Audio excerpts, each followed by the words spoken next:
نیکیوں کے اس موسم بہار رمضان المبارک میں ضرورت ہے کہ ہم انسانیت کی سب سے عظیم ہستیاں انبیاء کرام کے قصے سنیں تاکہ ان کی روشنی میں ہم اپنی زندگی میں سدھار لا سکیں۔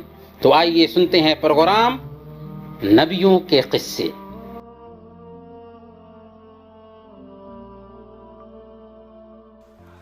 بسم اللہ والصلاة والسلام علی رسول اللہ وبعد۔ محترم ناظرین، السلام علیکم ورحمۃ اللہ وبرکاتہ۔ پروگرام نبیوں کے قصے میں آپ سب کا استقبال ہے۔ آج ہم حضرت یونس علیہ السلام کے بارے میں بات کریں گے۔ یونس یہ عجمی نام ہے۔ آپ بنیامین بن یعقوب کی اولاد میں سے تھے۔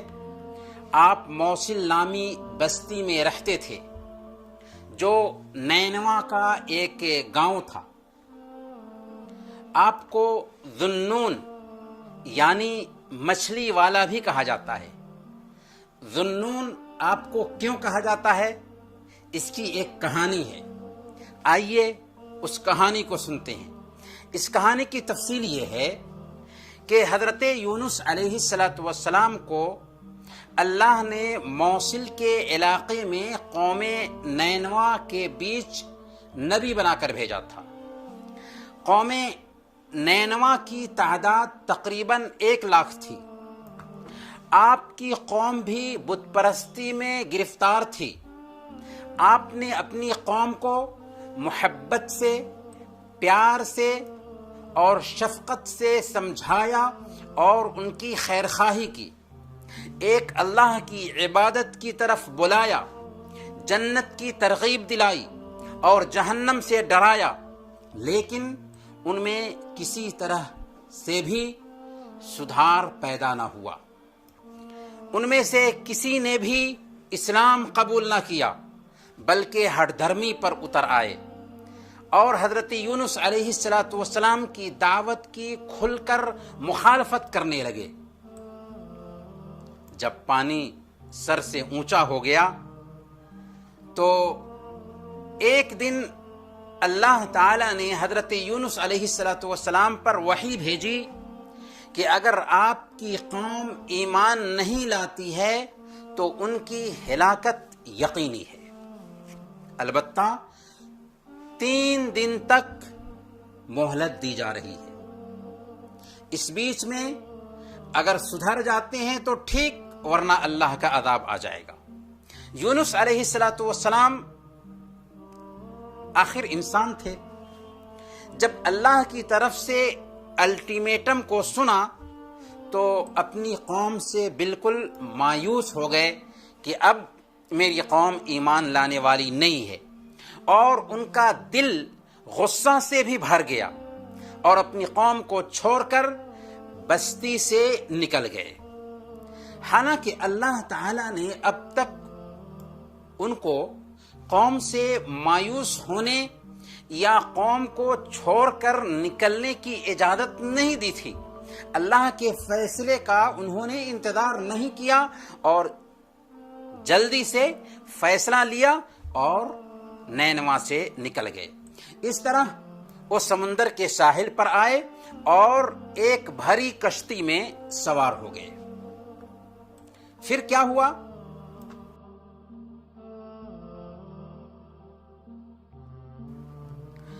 ادھر یونس علیہ السلام کے بستی سے نکلنے کی وجہ سے بستی والوں کے دلوں میں ڈر پیدا ہوا کہ ایسا نہ ہو کہ واقعی عذاب نازل ہو جائے، واقعی اللہ تعالیٰ اپنا عذاب اتار دے۔ چنانچہ سب نے ٹاٹ کے لباس پہنے، توبہ اور استغفار کیا، اپنے کرتوت پر نادم، شرمندہ اور پشیمان ہوئے، اللہ سے گریہ وزاری کی۔ مرد، عورتیں، چھوٹے بڑے، مائیں، بیٹیاں، سب کے سب رو رو کر عاجزی سے اللہ سے دعائیں کرنے لگے اور اپنے گناہوں کی معافی مانگنے لگے، اور سب کے سب ایمان لے آئے۔ یہ دل دہلا دینے والا اور رقت آمیز منظر تھا۔ چنانچہ اللہ رب العالمین کی رحمت جوش میں آئی اور اللہ تعالی نے ان سے اپنے عذاب کو ٹال دیا جس عذاب کے وہ مستحق بن چکے تھے، اپنے نبی کو جھٹلانے اور اپنے نبی کی تکذیب کرنے کی وجہ سے۔ حضرت یونس علیہ السلام کی قوم ہی وہ اکیلی قوم ہے جس پر اللہ تعالی نے عذاب کے آنے کے بعد ان کی توبہ کی وجہ سے عذاب کو روک دیا۔ اللہ تعالی نے خود سورہ یونس آیت نمبر 98 میں اس کا تذکرہ کیا۔ فلولا كانت قرية آمنت فنفعها إيمانها إلا قوم يونس لما آمنوا كشفنا عنهم عذاب الخزي في الحياة الدنيا ومتعناهم إلى حين۔ پھر کیا کوئی ایسی مثال ہے کہ ایک بستی عذاب دیکھ کر ایمان لائی ہو اور اس کا ایمان اس کے لیے نفع بخش اور کارآمد ثابت ہوا ہو یونس کی قوم کے سوا؟ ظاہر سی بات ہے کہ اس کی نظیر نہیں ملتی، صرف یونس علیہ السلام کی ہی قوم ہے جس کو اللہ رب العالمین نے عذاب سے بچا لیا۔ وہ قوم جب ایمان لے آئی تھی تو ہم نے اس پر سے دنیا کی زندگی میں رسوائی کا عذاب ٹال دیا تھا اور اس کو ایک مدت تک زندگی سے بہرہ مند ہونے کا موقع فراہم کیا تھا۔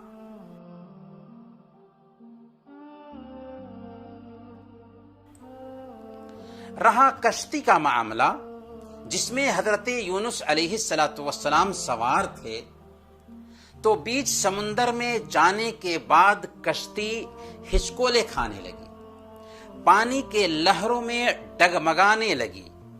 یہ ان کے پاس سے علامت تھی اس بات کی کہ کشتی میں کوئی ایسا آدمی ہے جو گناہگار ہے، جس نے کسی طرح کی غلطی کی ہے، کسی طرح کا گناہ کیا ہے، اور ان کو پانی میں ڈالنے کے بعد ہی کشتی ڈوبنے سے بچ سکتی ہے۔ چنانچہ انہوں نے کیا کیا؟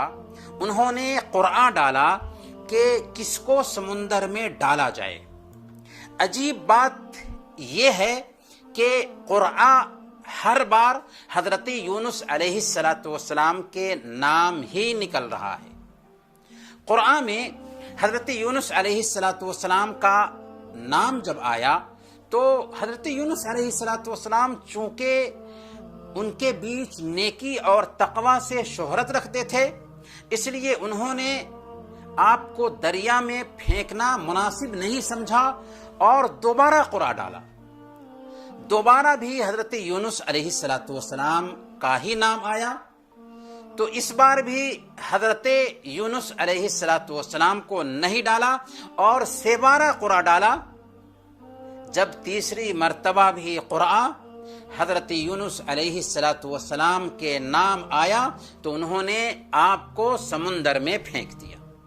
اللہ تعالیٰ نے فوراً اس جگہ بحیرہ روم کی ایک بڑی مچھلی بھیج دی، اس نے آپ کو فوراً نگل لیا۔ اللہ نے مچھلی کو حکم دیا کہ یہ تمہاری خوراک نہیں ہے، اس لیے یونس کے گوشت اور ہڈی کو ذرہ برابر بھی نقصان نہیں پہنچنا چاہیے، کیونکہ مچھلی بھی اللہ کی مخلوق ہے اور اللہ کے حکم کے تابع ہے۔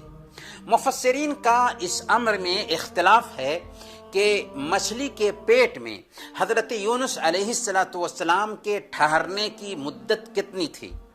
بعض نے کہا کہ چاشت کے وقت مچھلی نے نگلا تھا اور عشاء کے وقت اگل دیا۔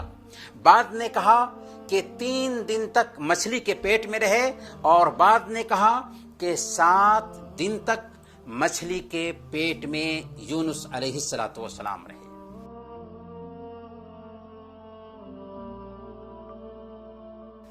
جب یونس علیہ السلام نے مچھلی کے پیٹ میں تنگی محسوس کی کہ 3 طرح کی تاریکی ہے. مچھلی کے پیٹ کی تاریکی ہے، سمندر کی تاریکی ہے اور رات کی تاریکی ہے.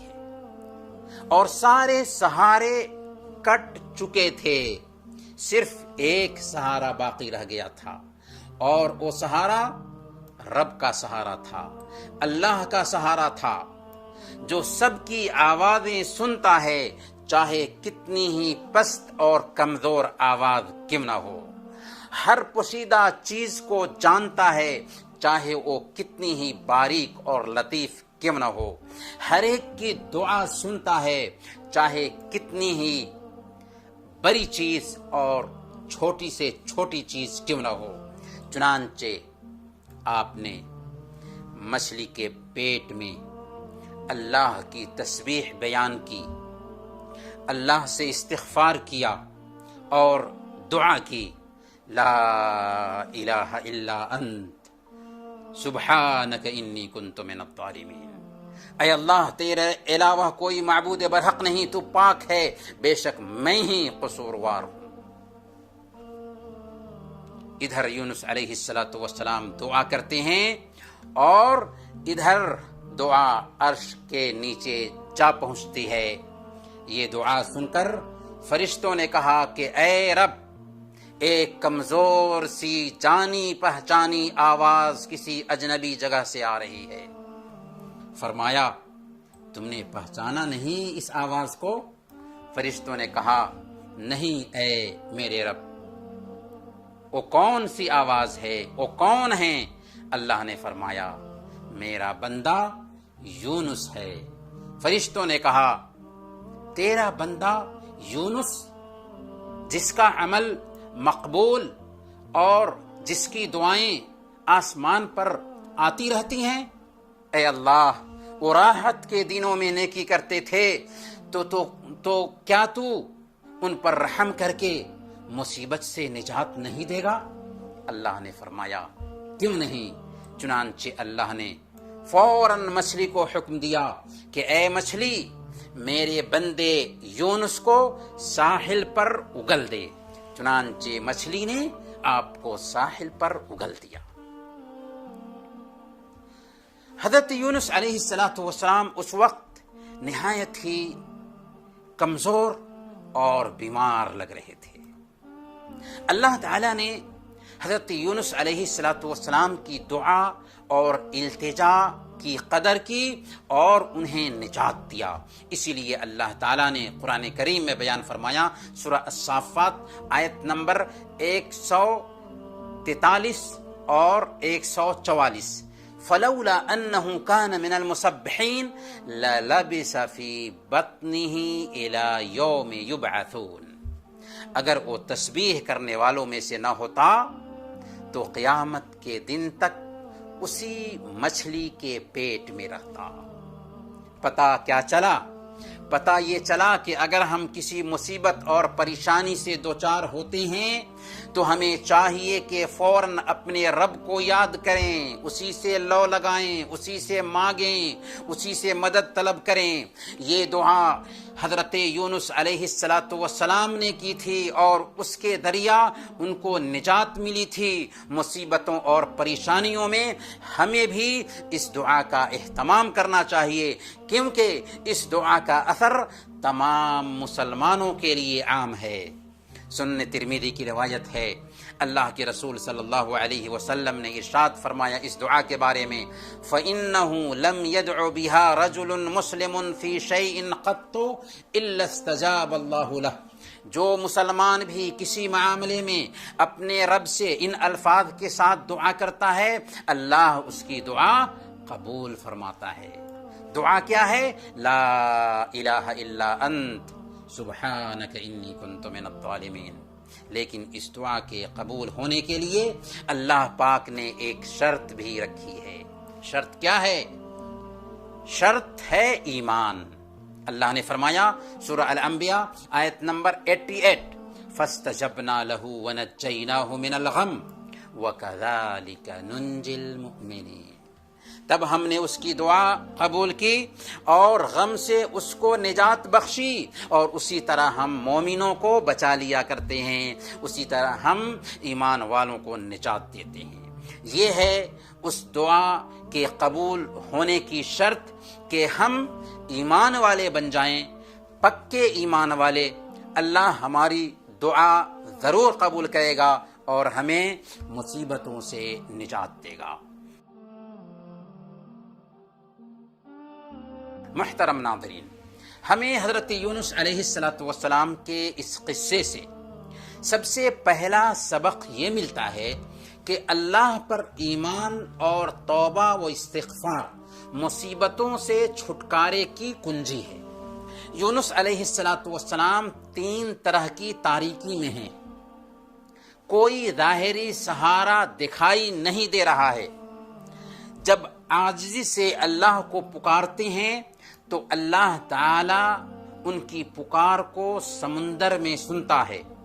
اس لیے ہر انسان کو چاہیے کہ اللہ پاک سے لو لگائے۔ اگر وہ مصیبت میں ہے، اگر وہ پریشانی میں ہے تو اللہ کو پکارے، اسی کو ملجا اور ماوا سمجھے کہ وہی مصیبت کو دور کر سکتا ہے۔ اس کے علاوہ اور کوئی ہماری مصیبتیں دور نہیں کر سکتا، اس کے علاوہ اور کوئی مشکل کشا اور حاجت روا نہیں ہے۔ اسی طرح ہم دیکھتے ہیں کہ حضرت یونس علیہ السلام کی قوم نے جب گریہ و زاری شروع کر دی، توبہ اور استغفار کرنے لگے، تو اللہ تعالی نے ان سے اپنے عذاب کو ٹال دیا، حالانکہ وہ عذاب آ چکا تھا۔ آج بھی ہم مسلمانوں کی مشکلات دور ہو سکتی ہیں، آج بھی ہم مسلمانوں کی پریشانیاں دور ہو سکتی ہیں، لیکن شرط یہ ہے کہ ایمان میں پختگی آ جائے اور اللہ کے سامنے گریہ وزاری کریں، اپنے گناہوں سے توبہ کریں، توبہ اور استغفار کریں اور اپنے رب سے تعلق کو مضبوط کریں۔ حضرت یونس علیہ السلام کے قصے سے ہمیں یہ بھی سبق ملتا ہے کہ داعیان دین کو چاہیے کہ مدعو کے تئیں صبر اور برداشت سے کام لیں، جلد بازی نہ کریں، نتیجہ کے لیے فکر مند نہ ہوں۔ اس لیے ہم دیکھتے ہیں کہ اللہ پاک نے آخری نبی محمد صلی اللہ علیہ وسلم کو یہ ہدایت دی، فاصبر لحکم ربک ولا تکن کصاحب الحوت اذ نادى وهو مکظوم۔ اپنے رب کا فیصلہ صادر ہونے تک صبر کیجیے، صبر و شکیبائی کا دامن تھامے رہیے، اور مچھلی والے یعنی حضرت یونس علیہ السلام کی طرح نہ ہو جائیں جب انہوں نے پکارا تھا اور وہ غم سے بھرے ہوئے تھے۔ تو داعیان دین کو جذباتیت کا شکار نہیں ہونا ہے، بلکہ سنجیدگی برتنا ہے۔ جی ہاں، اسلام جذباتیت کا نام نہیں بلکہ صبر اور شکیبائی کا نام ہے۔ تبھی تو اللہ کے رسول صلی اللہ علیہ وسلم اپنی 23 سالہ زندگی میں ہر طرح سے پریشانیاں جھیلتے ہیں، آپ کو ہر طرح سے ٹارچر کیا جاتا ہے، پریشان کیا جاتا ہے، لیکن ہر جگہ آپ صبر و شکیبائی کے پیکر بنے رہتے ہیں۔ محترم ناظرین، انہی چند کلمات کے ساتھ ہم آپ سے رخصت ہوتے ہیں۔ انشاءاللہ کل ہم حضرت موسیٰ علیہ السلام کے قصہ کے ساتھ آپ کی خدمت میں حاضر ہوں گے۔ تب تک کے لیے اجازت دیجیے۔ وصلی اللہ علی نبینا محمد وعلی آلہ وصحبہ اجمعین۔